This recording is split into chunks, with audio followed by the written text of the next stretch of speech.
Hi everybody, Patricia Worby, Alchemy Therapies here, and I'm delighted to introduce my friend and colleague, Rainer Viehweger. Again, we're doing the second talk, which we started a few weeks ago, a conversation between us, because Rainer has so much powerful information to share with you, and particularly at this time, I think. And the title of our conversation today is an introduction to an interscalar vision of the world, which, you know, just sounds fantastic. We're going to let Rainer tell you exactly what that means, because I'm not even sure.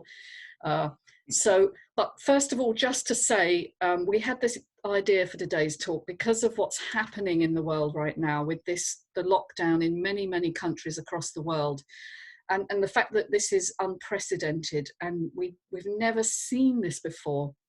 And what I'm noticing with a lot of my interactions with friends and clients is a terrible degree of isolation that's coming in. We're all seeing ourselves as separate beings, you know, and we're all suffering from that because we know that human beings are social, that we long for and are wired for connection. And of course, the only thing we're allowed to do at the moment is this electronic communication, and that is a very poor substitute, I think, for personal human communication, because it lacks, and I'm sure Rainer would agree with me, it kind of lacks the energy of connection. It has a certain degree of contact, I guess, in terms of the information that we can pass across to each other, but that subtle reverberation of hearts, if you like, is somewhat distanced. So are we in a time of great change? I think we would agree we are. And we want to tell you something about this from an interscalar perspective.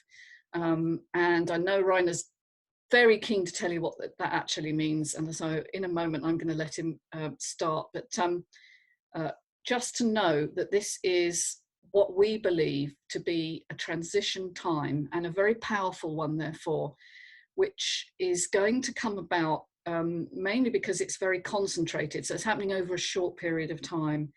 So Rainer, how is it that we know this? Do you want to tell us a little bit about what's going on? Yes, first of all, I would like to thank you to give me the opportunity to tell people about what I would call a passion. Yeah. And I was learning about the scaling phenomenon the first time in 2004. Mm-hmm. And it took me 2 years of reading before I could make the decision to actually being trained in learning what it is and apply it also, because there are many applications that can be developed, especially also in medicine, not only in technology, but also for energy production. So this will be very important in the future. And it's a totally different worldview from what we are used to.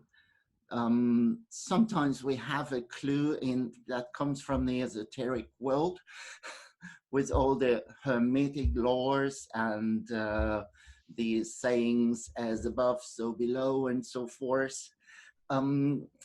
But this, what we learn about the scale today, and the connection inside the scale is just what is called interscalar, brings all these things into a scientific, mathematic, physical view, but also into philosophy and how we think how the world is really made. And I call this present time of 2020 really a transition period, because I believe that we are moving through a time of high turbulence, which always happened. I call it an oscillational time wave node, but we could also call it a black hole that we are going through. So we are sucked in on one side and spit out on the other side and totally change. And this happens at certain periods of time again and again, and also with different intensities on that time scale. And this time, I think it's a quite big one. So when you read my book that I had written 10 years ago, I was always saying that there is an ongoing culmination of matter and event density. So cities grow very fast, and more events happen at a very short time. So we think that even time is running faster.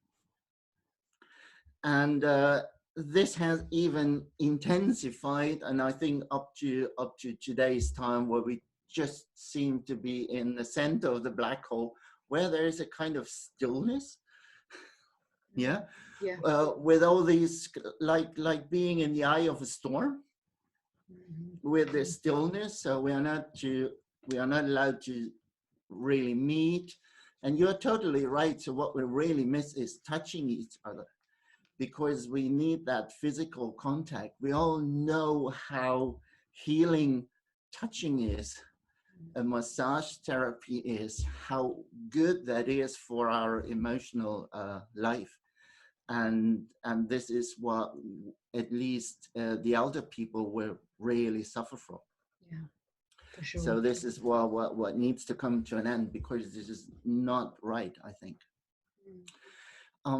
So yeah, but let me explain a little bit more when we go into that whole thing. And the universe, we could say, is made of cycles in space and cycles of time. And what's very important is that these cycles are embedded into each other. This is important because this is how they connect to each other.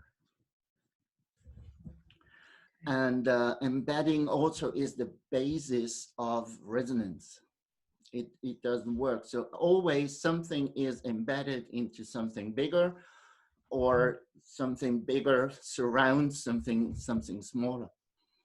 And it creates a scale with a zoom factor. It's like looking at Google Maps and then looking 10 miles and 100 miles or 1,000 miles. This is what we call a zoom factor. And when we have a system that is vibratory, so it's oscillating, then a standing wave is created, which I will talk about later. And what is creating these standing waves and all those cycles is what we call space-time oscillator. So that is really the vibrating ether, if you wanted to say so. Yep. Yeah, it's just all these vacuum oscillations that you would find in the 0-point field, or however you ever call it. And you also might have heard of fractal structures that are found everywhere in nature. Yeah. And fractal structures are self-similar on different levels of scale. So this is a mathematical term, and that proves the saying as above, so below, because it's the same thing. But it's not identical. It's only similar. There are always little differences. Okay. Because vibrations always fluctuate a little bit. So this is what keeps us flexible. Otherwise, the whole evolution would not work. And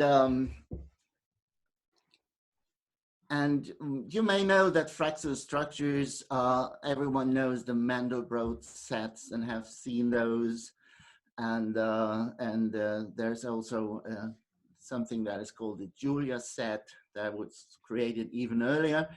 And there's also something that is called the Cantor set, which is a one-dimensional fractal, which is simply on a line, and this line is split into three equal parts, and always the one in the middle is taken out.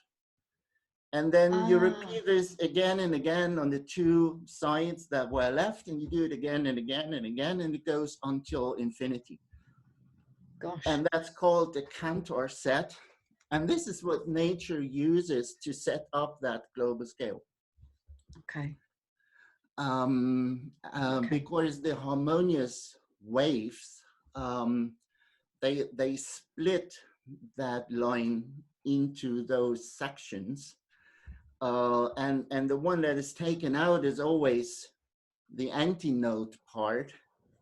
And where the two that are staying meet on their sides, this is always where a node is created.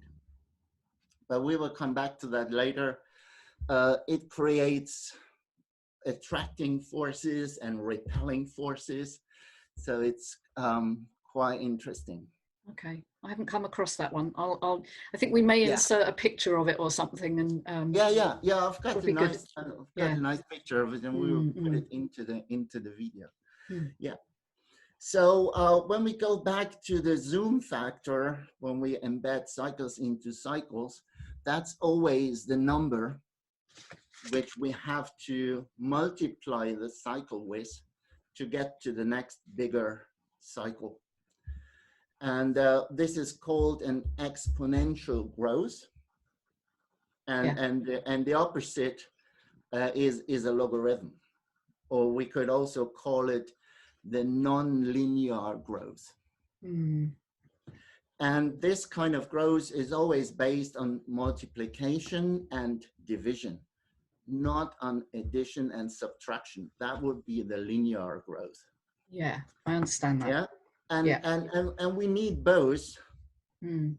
But when it comes to vibratory processes, and resonance, it doesn't work with addition, subtraction. It only works with multiplication and division. Because resonance can only happen when things are the same or a multiply of something. You know, so it's 2 times, 4 times, 6 times, 8 times, 10 times. Yeah, and that's something and nature, and nature uses as the factor, it uses the number E that was found by Leonhard Euler. Yeah, we call it the natural logarithm. Yeah, I remember that from maths at school, long time ago. Yeah. We never learned why this is so important. No. So students learn it when they have mathematics. Yes. So when you look up the properties of Euler's number on Google or YouTube, you will find very interesting properties. There are also some videos made by Hartmut Müller, who discovered the global scaling phenomenon. Okay. We will tell you at the end, there's a YouTube channel where he talks about it. Okay. So it's a little bit the same that we would find in musical scales as well. Yes. So the universe is really a symphony of music. Wow. Yeah. And what is the biggest cycle? Because we need a biggest cycle. We need a cavity, a resonance cavity, to create standing waves. Yes. And inside that cavity, the whole fractal structure of harmonics can rise and create the sound. It's like a violin or a guitar or even a piano resonance body that makes it all up. And to explain how we find the biggest cycle, because the universe is said to be infinite. So how would that work with a finite space? And this is why I want to mention the Big Bang theory here, because we have the idea that we have a telescope, and we use light to look into the past when the universe was created. And the speed of light is very fast, and we measure time in light years when we have very far distances. And when we really look back, we come to a point where light doesn't go on. So we can't look further. And this is 13.7 billion light years away from us. Wow. And then we can't look further, and we think, okay, this must be the point where it was all created. And because things grow in a spiral movement, we just think we have come to a point which then has exploded. I see. And created the universe, but it seems to be different. So this whole thing seems to be an illusion because of our method using light for observation. So what happens is when we look into the far distances, everything seems to expand and velocities grow. And we come to a point where that velocity is so big that it reaches and overcomes the speed of light. And then we just don't see anything anymore. And this creates a kind of a boundary condition. Yeah. Yeah, that we think, okay, this is where everything has come from because we can't look further. And but what happens, and this point is called the light horizon. I've heard of that.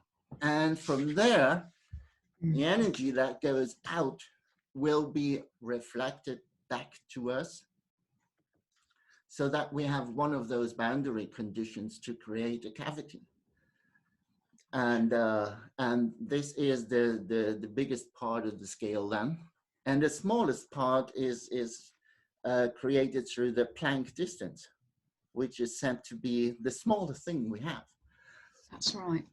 That has a really small wavelength, unbelievably small. But this is how we can create boundary conditions. Right.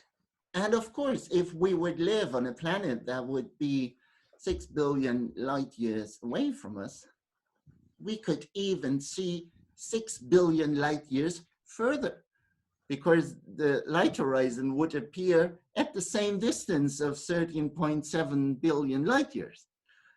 But we could look much further if we would be somewhere else. Yes, so we're limited by our situation in space-time. By our telescopes, basically. Yeah. Yes. By our method of observation. Yeah. But this is also a benefit, because we can, because this is a natural phenomenon, and it creates a natural boundary condition which we can use to learn about how the universe is created and how it looks like.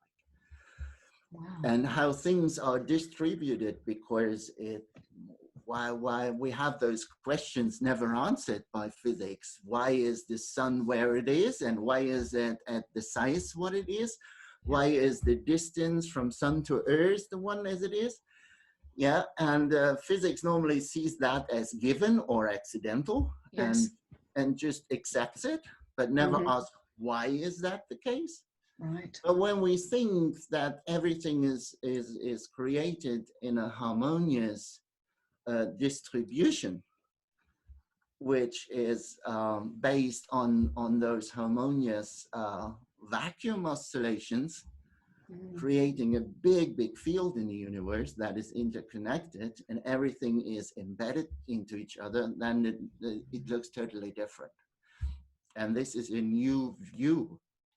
Yes. That is called the Interscalar view. Oh, it's absolutely brilliant. And there are also articles by Hartmut Müller where he calls the whole thing the Malady of Creation of the universe. I love that. Yeah. Yeah. I'm very aware of it, actually, in terms of when I work with clients. I think I'm interacting on some sort of harmonious resonance level, I think. Yeah. And nature uses it. Nature uses it, and this is what health is. Yes, exactly. A high energy resonance, perhaps harmonious resonance. Yeah, it's a harmonious resonance. And the secret is that nature always seeks to reach out to states where it can use least energy. Yes. Okay. Yeah. So I always say, and this is very intelligent. Yes, So of course. I always say that the laziest people are probably the most intelligent because they can reach their goals without much effort. So, and this is what we all know. The water flows where the resistance is least. Yes, true. That's what always happens. Yeah. Yeah. Yeah. And do you think what's going on at the moment then, where we're hitting this transition time and it feels like we are having to push really hard to get through, or at least that's my observation, you know, we're all struggling a little bit here. Yeah. At the moment, nearly everything is possible. Okay. Hey, yeah, great. because I said we go through such an oscillation in a node. Yes. And on one side of that node, because of the energies moving up and down, and when this would be the node and the energy is moved, then there is a pushing force into the node, and it's everything is compressed, and things get hot even. So right. Things are getting a bit heated. I've noted that. Yeah. Yeah. And then there is a transformation happening. So and this transformation that could lead to many things that we could imagine. There is a change. So one of the things may be that a system that existed on that site just disappears and a new one is created. Or to keep that system, and on the other side of the node, you have to even use more energy to keep it in place. So that would be even more restrictions of freedom, if we would say that. Well, and we need to be really intelligent now. And this is also why I want to do this talk, because it's our, what I call consciousness. We decide where we want to go. Yeah, what do we accept? Right. Okay. Yeah, are we accepting the things they want to put on us? Okay. Or not? So but for this, we need detailed knowledge. So we really have to educate ourselves. We do. That's important. You talked about the universe, our construction of the universe being limited by our method of observation, okay, and the fact that we use the speed of light. How do you? No, it's only our view of the universe. Oh, okay. Is not complete. Not complete. Right. Yeah, so that's what I wanted to say. So we haven't got it totally wrong, but we come to false conclusions. Okay. Through that limitation that we have in observation. Okay. So how is our consciousness then involved in these embedded time cycles, and how's it involved in this whole transition time that we're seeing? What do you think of consciousness as?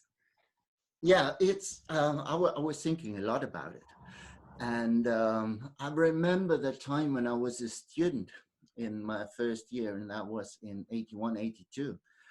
I was thinking about God, and I was thinking about the universe, and I was thinking about the role of humanity and single persons like me, humans.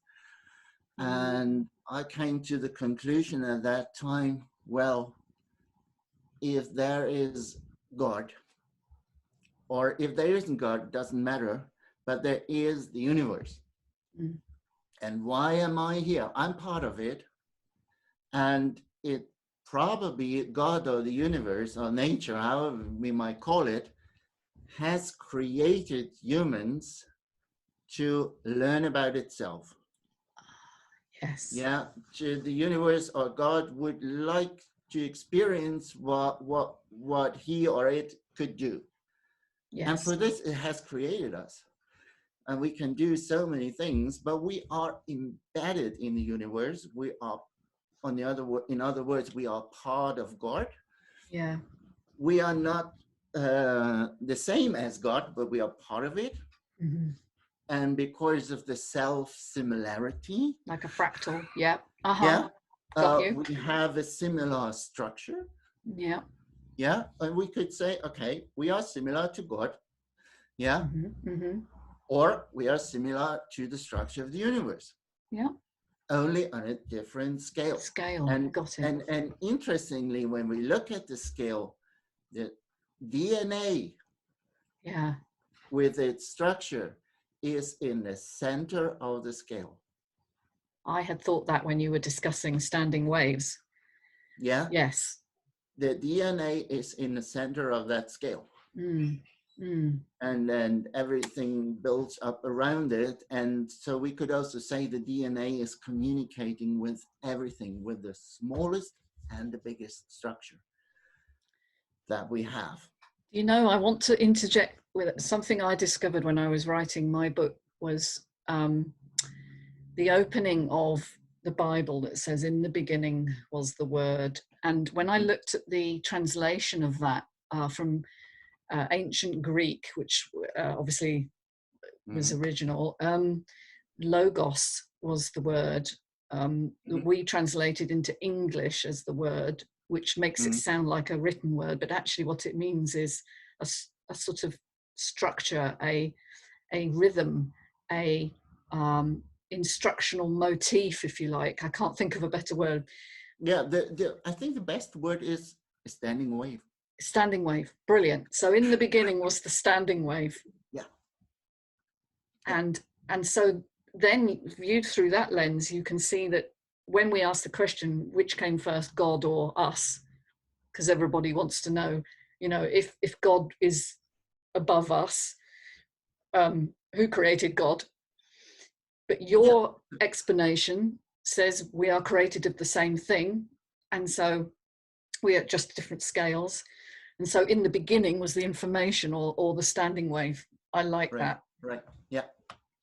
Brilliant. That's so brilliant. So is there anything else we need to cover here? So I know that there's so much more to say. Yeah, there's still a lot. What about where we are? We probably should define consciousness, because that was the let's do question that you were asking. Yes.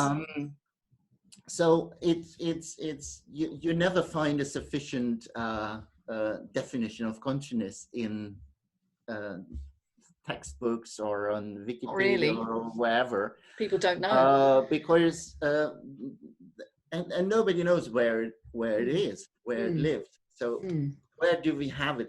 Is it in the body? Is it in the brain? Is it in the heart? Is it in the gut?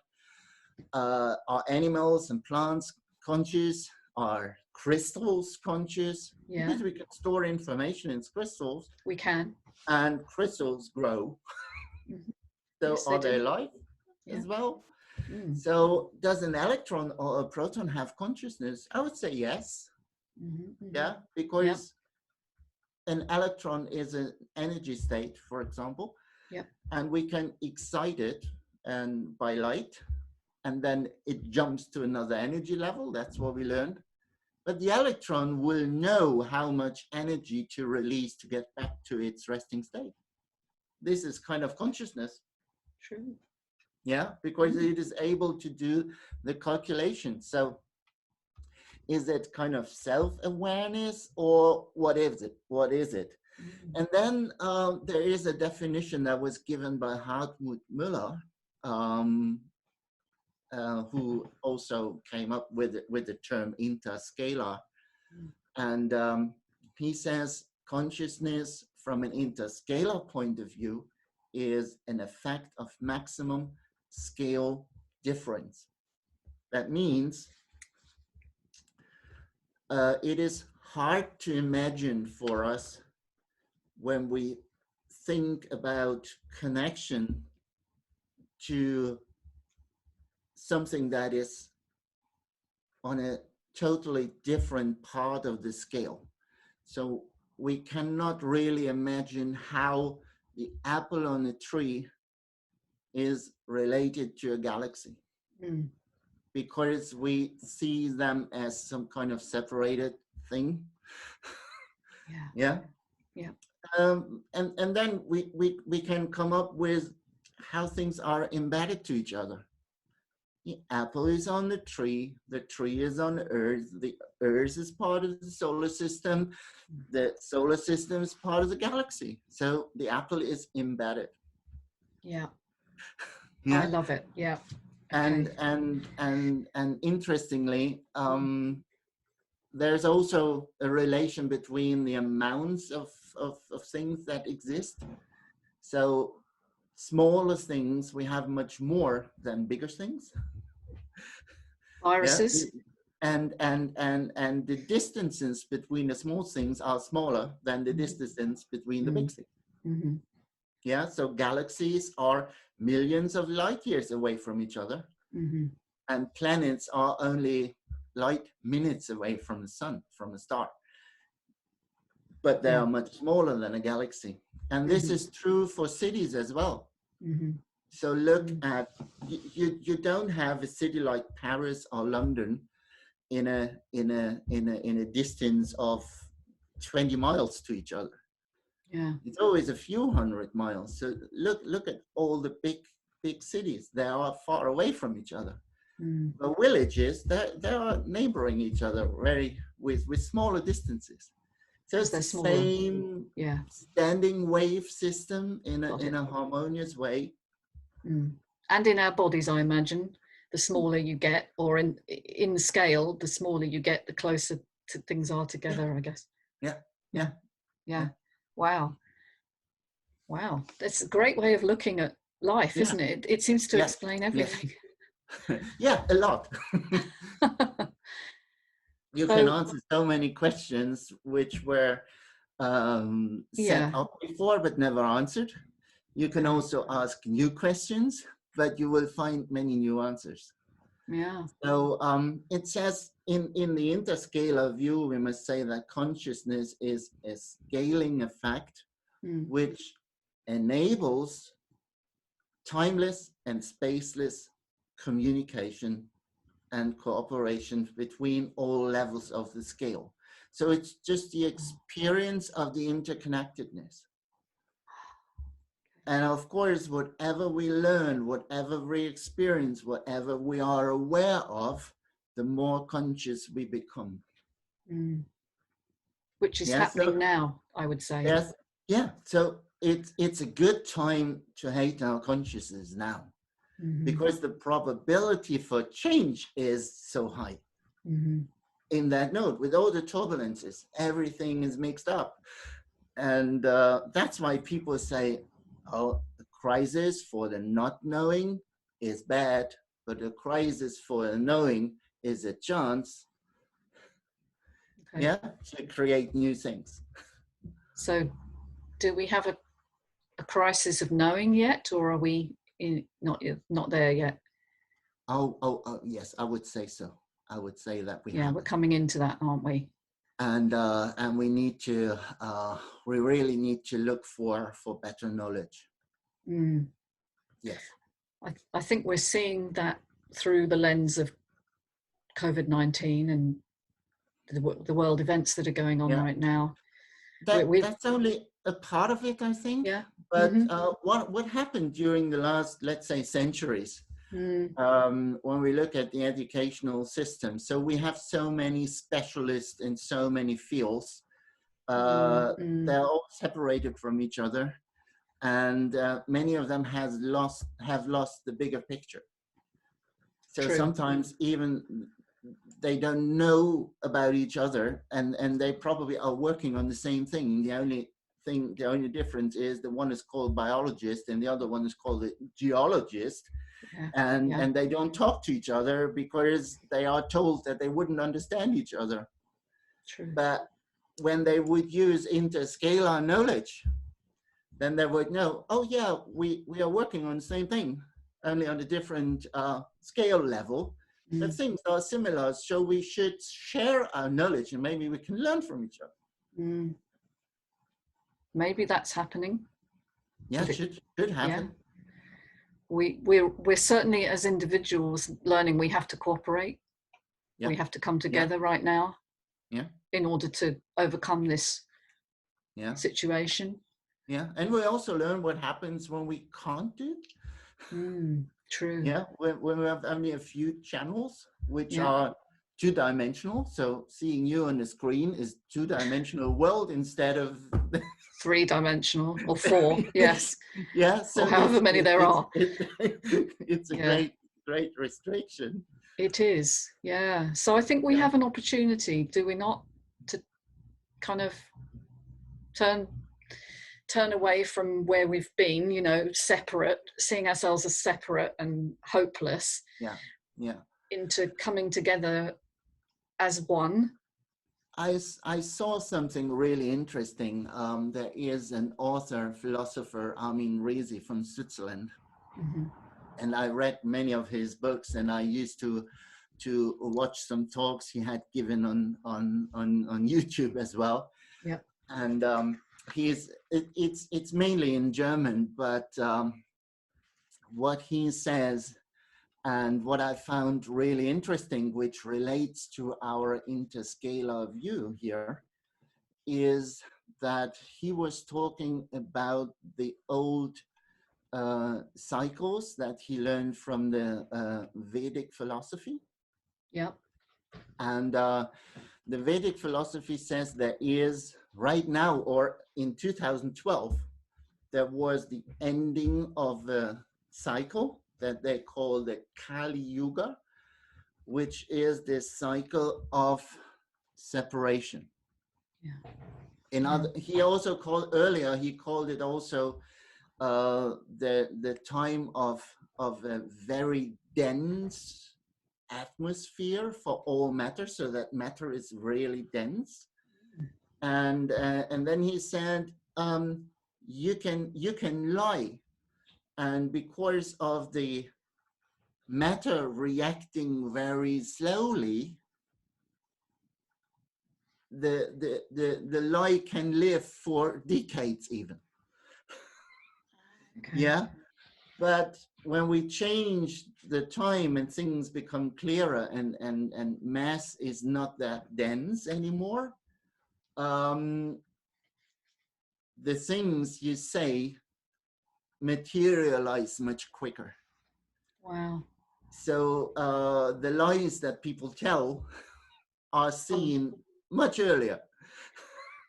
Not naming any names here. It reminds me a little bit of the Pinocchio, just like say something lying and your nose is growing. Yeah. So this may be the change, and the separation is also related to what he called there's always two things: unity that we need and love. Yeah. So it can't be unity as one thing, because that would lead us into an ideology. Okay. Yes. And maybe in a socialist or communist dictatorship. Yes. That is missing the love aspect. Yeah, I can resonate with that. Whereas it's everything is for the collective only.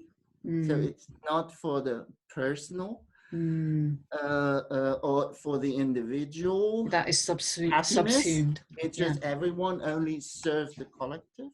Yeah, we've seen the result of that. When it's missing love. And on the other side, we could go in a you may call it the nationalistic or the selfish thing. Yeah, where everybody is only thinking on themselves, and I could do good for myself, and you miss the benefit for others. And this is what we have to learn. And we need both. Yeah. And this is also what's in the Bible. So you can only love others when you love yourself. That's the same thing. Yeah. That's the same thing. And it's the same thing with the scale. Yeah.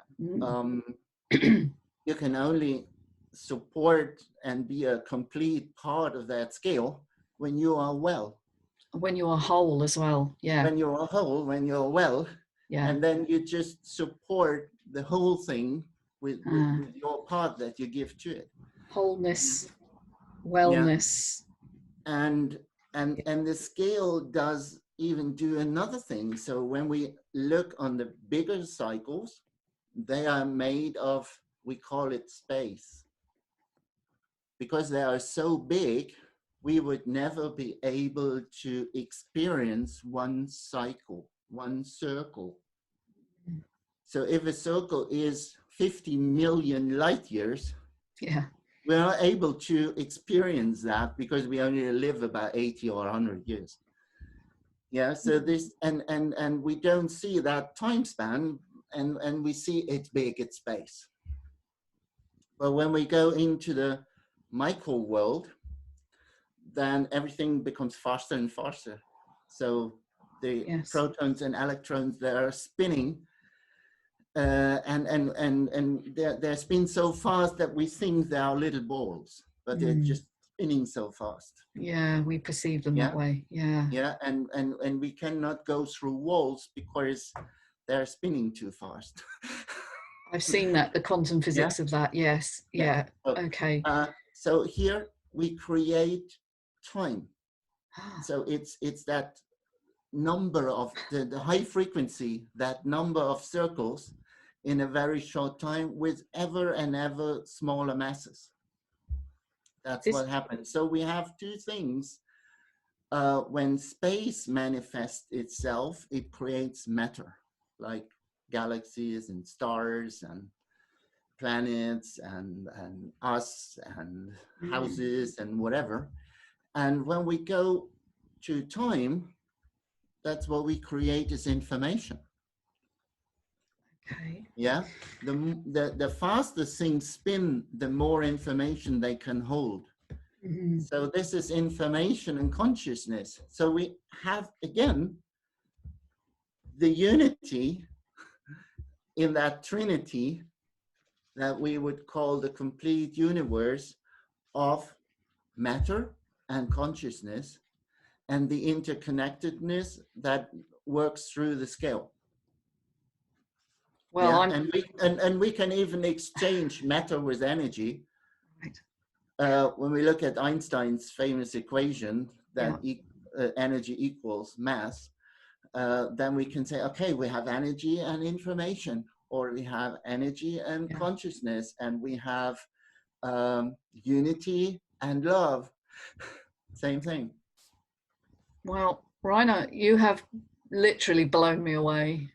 And I'm very seldom lost for words here, but you've managed to bring in so many different aspects, from philosophy, quantum science, cosmology, healing, love, connection. But I'm conscious of the time now, and what I wanted to do, I think it would be good for us to maybe do another one of these, but maybe just for everyone, if you would like to just say where they can find out more information on this. We will obviously post that beneath in the description of this video, but if you could just give us a bit more, if people are interested to follow up, where can they find out more? Oh yeah, there is a YouTube channel that is called Interscalar. If you type that in YouTube, you will find it. And Hartmut Müller has uploaded nice videos. They're all, I don't know, maybe they're all around 30 minutes. And he talks about different aspects of the whole thing. So, from a mathematic point of view, so from numbers, because we did not talk about numbers at all now. No. But another one. That's another one. So we could talk about numbers and stability. I'd love to do that. Yeah. How matter is created, basically, that is related to stability. Yes. Because things don't easily fall apart. Yes. They live longer than we do. Yes. Okay. And we could find out why that is, and we will find out that everything comes from numbers and everything comes from information. So we come back from. Yeah, I mean, I'm familiar with the mathematics of sacred geometry and things like that, and what numbers represent, and that's another area of great interest to me. Yeah. So I'm sure we can do another session. That would be wonderful. Well, if people like it, I would love to do it. Excellent. Well, let's just carry on the conversation another time. I'll put a link in this video to the next one when that's done. But thank you so much for spending your time with us today, and for giving us a really in-depth view that unites so many things. That's what I've loved about our conversation. So many people have a limited knowledge, and I include myself in this, about very small areas of focus, you know, that we know a lot about very little, but you seem to combine a vast knowledge of disparate areas, which I love, because we really need this knowledge right now, I think, given what's happening in the world. And it's a very important time for us to follow the light, I think, to actually get into harmony, unity, all these things you've been talking about, rather than the darkness of competition and shaming and everything that we've seen going on, you know, all of us struggling for what we perceive as limited resources, when in fact we're all one anyway. And when we help each other, we help ourselves. And I think that's what you're saying in a very much more detailed way than I could ever imagine. So wonderful. Thank you so much. People, if you love this, please like us and subscribe. Thank you so much, and talk soon. Bye for now. Thank you so much. Just one last sentence before we go. I would like to say that I'm so thankful to Hartmut Müller that he started it in the 80s. Yes. And that everything I know, I've learned from him. And I just try what he does in a scientific way.